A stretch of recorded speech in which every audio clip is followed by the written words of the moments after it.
Deep in the endless forest, among tall fir trees and mighty redwoods, the five knights stopped for a rest.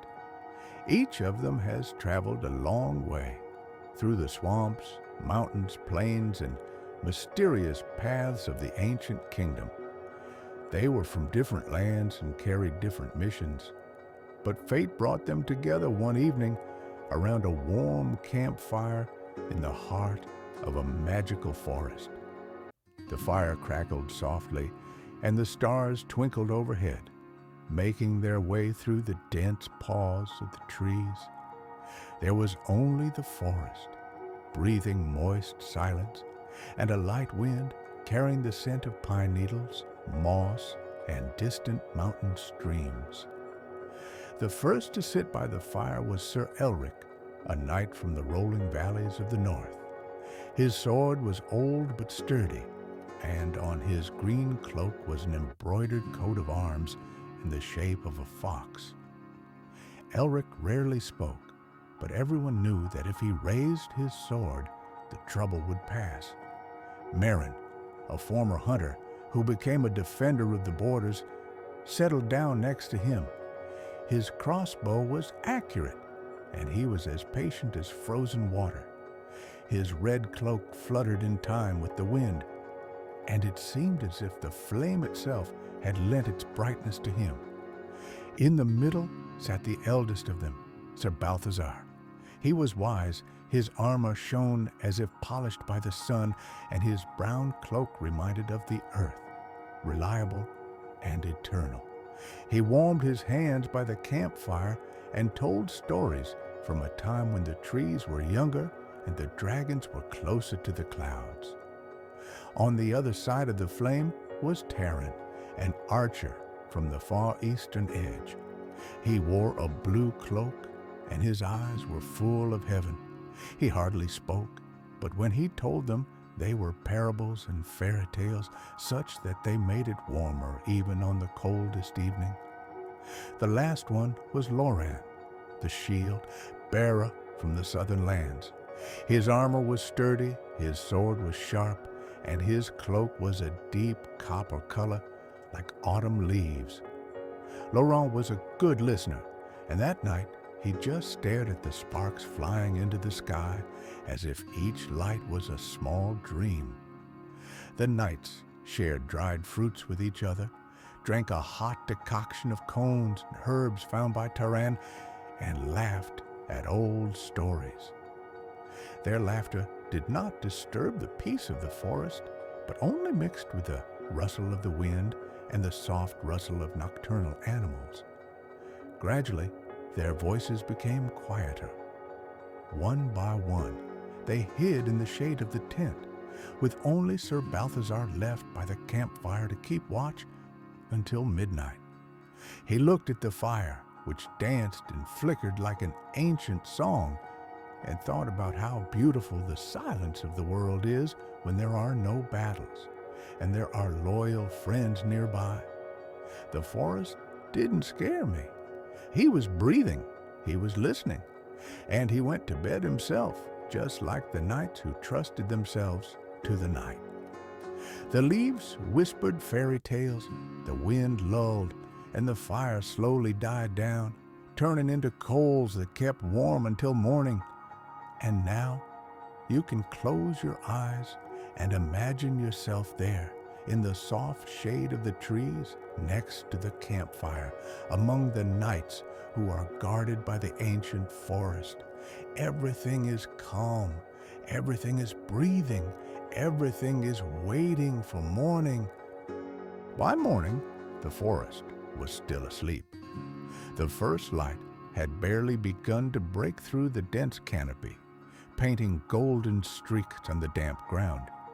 The air was cool and smelled of pine needles and something ancient, as if the forest itself remembered a time when there were no people, no roads, no castles, only moss, roots, fog, and time. The knights awakened slowly.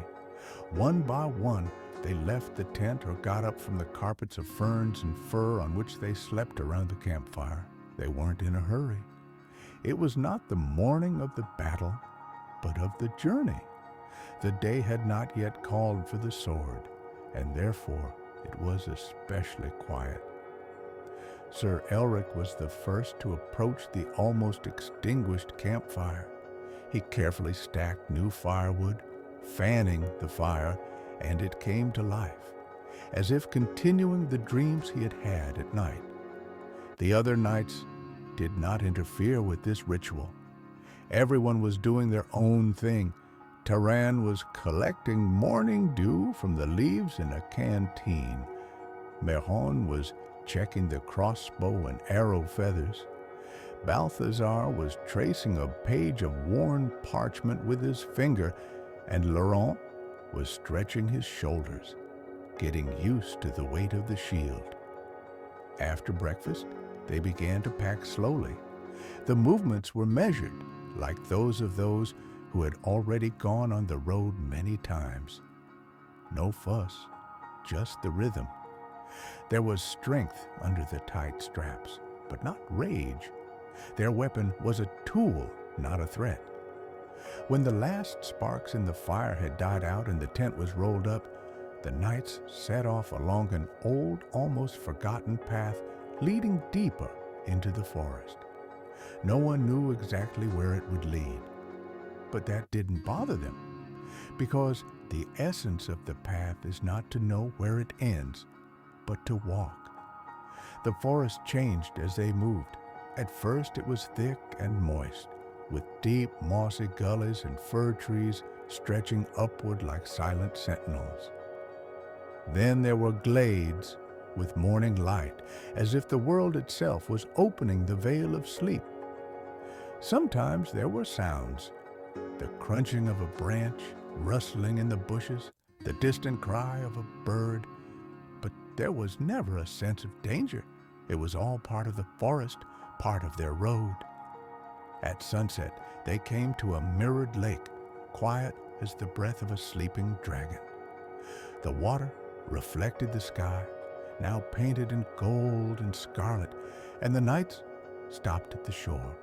Without a word, they began to set up camp, as they had done the day before, as they had done perhaps hundreds of times before. And again, a bonfire, warmth, stars, cloaks, sparkling weapons, backs leaning against the roots of old trees. And again, the night, the breath of the forest, forgotten legends in everyone's thoughts. And again, calmness. So the days went by, slowly, not flashy. Every evening is a new parking lot. Every dawn is a new beginning. The forest accepted them. He didn't know their names, but he knew their hearts. And somewhere far away, where the trees end and the clouds begin, a mystery awaited them. But that's in another night, in another fairy tale. In the meantime, everything is quiet. Everything is calm. The night by the lake passed smoothly, like the surface of water under the moonlight. The forest was asleep, wrapped in silver mist, and only the occasional warble of night birds broke its silence. The knights slept as if the forest itself protected them, quietly, inviolably, deeply. The morning brought fog. It hung between the trees, spread across the ground, and wrapped the grasses like a forgotten blanket of ghostly wool. The knights gathered in silence, hardly seeing each other, only silhouettes, shadows, movements. Everything was in this fog, the boundary between dream and reality, and the beginning of a new path. They did not walk along the path. They felt the direction, as if something invisible was leading them forward, through thickets, along slopes, through streams and mossy rocks. The ground beneath his feet was getting softer and older. There were hoof prints of ancient deer, then the paws of unknown animals, then dents that reflected the past. At noon, they came to a clearing with fragments of stone columns. Moss covered them, and yellow flowers, thin as breath, made their way through the cracks. This place breathed a silence as ancient as the kingdom itself. The knights stopped, paid a silent tribute to this place, and moved on, as if sensing that they had passed the point after which the forest became different. Sounds appeared, strange and unearthly, melodies that seemed to sing in the bark of trees, a barely perceptible ringing like from strings touched by the wind. The light became softer, as if it was poured from inside the trees themselves. Grass began to grow underfoot, glowing in the twilight, and the air was filled with the scent of honey and old books. They stopped at a huge tree. Its trunk was as wide as a tower, and natural niches were hollowed out in the roots. Everyone settled into their own room as if the tree had prepared them in advance. The fire was not needed this time. The heat came from the ground itself, from the leaves, from the breath of the forest. The night was starless but bright. The space around them seemed to breathe, slowly, softly, calmly. The knights were asleep, and nearby, among the foliage, shadows slipped, not hostile, but watching. The forest looked at them, recognized them, and accepted them. They would be out of the forest soon. There was a valley ahead, bright, full of rivers and misty hills, where the ruins of forgotten castles stood and ancient powers slumbered. But not today. Tonight is the night. It's quiet today. Today, the forest is still nearby, and as soon as you close your eyes, you'll be there too, among them, in the roots of a huge tree, under its branches, in a world where nothing bothers, where even breathing sounds like an old song. And again, everything is calm. The morning did not come with the sun, but with a soft, mother-of-pearl light spreading through the forest through thin, misty curtains. The branches trembled with dew. The leaves whispered something barely discernible, and there was a change in the air, not alarming, but profound. The knights woke up one by one without breaking the general rhythm, as if one ancient organism connected by the breath of the forest was waking up. The forest was different today. He became quieter, older. Its branches, tall as the spires of temples, seemed to bow in silent benediction. The birds did not sing, the animals did not rustle, and only their own footsteps sounded among the soft carpet of needles and mist. It took a long time. The ground beneath his feet was getting dense, denser than it had been yesterday. The roots went deeper. The branches were getting thicker. And then, quite unexpectedly, the forest opened. A valley lay before them, spacious, quiet, covered by the morning light. At its edges were fragments of ancient walls overgrown with bindweed. Apple trees grew between them, bent under the weight of golden fruits. In the very center of the valley, a lake glittered, not out of water, but out of something luminous, deep like the sky before the stars were born. The knights stopped at the edge. They were in no hurry to enter. There was respect in every step for a place where time seemed to have forgotten itself. They silently placed a circle of stones by the lake, laid gifts, an arrow, a fragment of a sword, a feather, a piece of bread, a drop of oil from a flask. The earth accepted it without a sound. Their camp that night was under the open sky.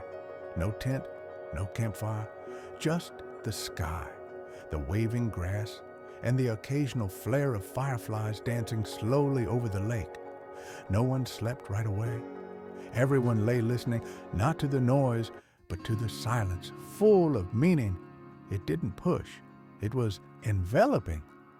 Somewhere beyond the hills, The first light of another world was coming on at that moment. Perhaps that world was calling. Maybe he was just watching. But the knights were in no hurry. They knew that every path has a breath, and if you breathe with it, fears disappear, worries dissolve, and dreams come on their own without effort. The night was serene, and the valley slept with them. And you can lie down next to it by the lake of light, next to these wandering shadows that have become light.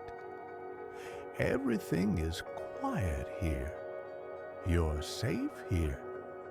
The night passed without leaving a trace. Not a single leaf trembled, not a single star fell. When the sky turned silver before dawn, the knights were already on their feet, without words, without signals. There was no rush in their movements, but there was a sense of wholeness, as if everyone knew exactly why they were moving on. They left the valley without looking back. Everything that was needed was left inside. Hills rose ahead, soft as the folds of a dream. The grass on them was tall and bent in the wind, as if welcoming. The knights walked along it as if on waves, and every step seemed to be part of an ancient dance.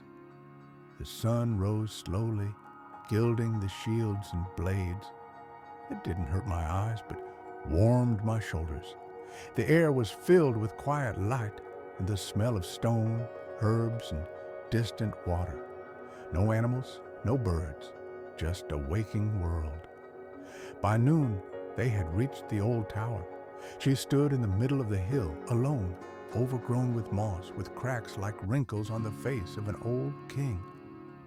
There was no door, no windows, only the circular arch leading inside is dark, like a pause between breaths. They entered, one by one, without hesitation. There was no emptiness inside. There was silence inside, not the usual one, but the one that is heard in underground halls and in the depths of dreams. The walls were made of smooth stone, without a single seam. The light was coming from above, not from lamps or the sun, but from the height itself. There was a circle in the center of the hall made of black stone, smooth as a mirror. There was no reflection on it, only the depth. The knights took their places at the edges of the circle. Everyone put their weapons next to each other, took off their gloves, cloak, and armor. Everything that protected became unnecessary. Everything that was hidden became open. They closed their eyes, and everything slowed down. The light became softer. The stone is warmer. The air is deeper. Their breaths merged into one. My thoughts were gone. Only the essence remained, calm like water in a morning lake, simple as a circle, eternal like a path. The tower stood in silence, not a sound, no movement, but everything was happening. Somewhere else, in other lands, other worlds, the waves began to shift. A light wind in the canopy, a flutter in the water, a crack in the cloud. Space knew that those who remembered were gathered in the circle. As the sun went down, the tower became brighter. She seemed to glow from within now, but the knights didn't move. They didn't have to go anymore. They found peace. And now you can feel it too. He's quiet. He's here. Close your eyes. You're in the center of the circle. Everything is calm. Go back to sleep. Evening fell slowly, like a blanket of gold and ashes. The tower stood silent, as if it had always been part of the hill, part of the sky, part of a forgotten legend. In its center, the circle still held warmth, not from the sun, not from the campfire, but from the presence, what was and remains. The knights did not leave, but they could no longer be called just people. They became a shadow of light, a part of the silence, a breath of the earth itself. Their armor lay around the edges of the circle like shells discarded at the end of a long journey. Swords, crossbows, bows, everything rested nearby, not as weapons, but as relics. No rust, no dust. Everything is as new, but without the need to use it. The night has passed. Morning came. The tower no longer casts a shadow. It was as if she had become transparent, dissolved between worlds. The reflections of the stars, the echoes of old battles, the whiffs of times not yet come filtered through it. In the valley where apple trees used to grow, fog now bloomed. Tall grasses waved at the campsite, and in them were flowers that no one had planted. The lake reflected the skies before, but it was no longer just the sky. It held the imprint of the circle, the imprint of the five who chose the path not forward, but deep. Time has passed. Maybe days, maybe years. No one counted. One day, a lone traveler came out of the forest. He walked without a map, without a goal, but with a heart full of questions. He found the valley. He found the tower. She was still standing, and it was still empty. Outside, the traveler entered. His footsteps died away on the stone floor.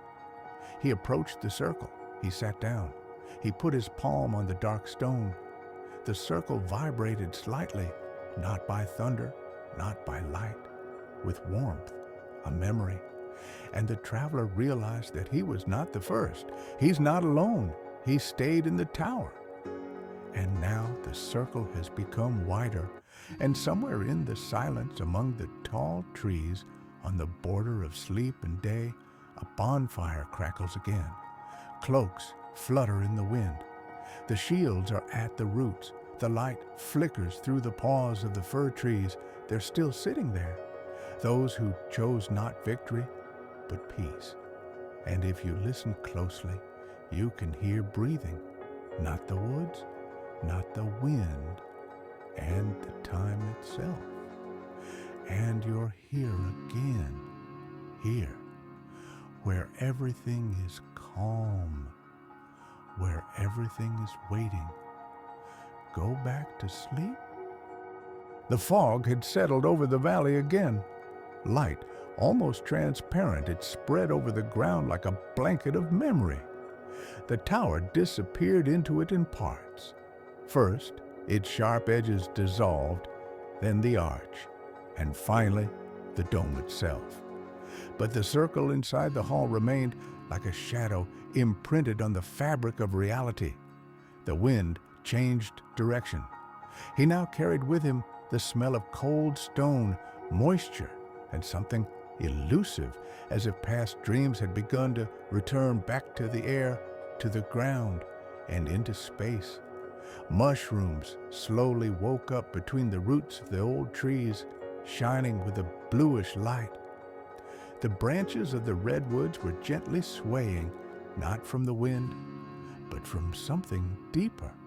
Their bark, mottled with centuries, pulsed with the rhythm of the forest, as if the tree had become a living being, remembering every campfire stop, every silent awakening of the nights. Somewhere above, in the sky, the clouds were spreading like streams of milk in water. The stars opened between them, but they were different, dim, deep, as if they hid another layer of heaven, where dreams were born before time, before fire, before the word. A silhouette appeared in the forest again, slow, careful. He moved along the tracks that no one had left. He did not follow the light, not the shadow, but the feeling that calls but does not speak. His path led through groves in which the foliage had not changed for centuries, past stones overgrown with runes erased by time, and again the valley, and again the tower. But now there's more than one traveler. There were three of them, one with a staff, one without a weapon, one with a cape that sang softly in the wind, They all stopped at the edge of the circle, and the earth seemed to sigh. The tower received them as a drop of rain receives the surface of a lake. The cycle has closed. But it wasn't the end. Everything that happens continues, like breathing, like the night, like a dream, and now everything freezes again. The tower is asleep. The circle is pulsating. The forest covers those who remain with branches, and the stars are moving slowly not across the sky, but over those inside the dream. You can be there. You're already here. Everything went quiet. Everything is alive. Everything is calm. Go back to sleep. The silence returned, not as emptiness, but as fullness, intense, deep, without beginning or end. The forest, the tower, the valley, everything has entered a state similar to the breathing of the earth when it rests between epochs. Under the ground, under the moss and roots, slow currents were awakening, as ancient as the stones under the tower. They carried no threat and no hope. They just were, as nature's own memory of what happened and what will happen again.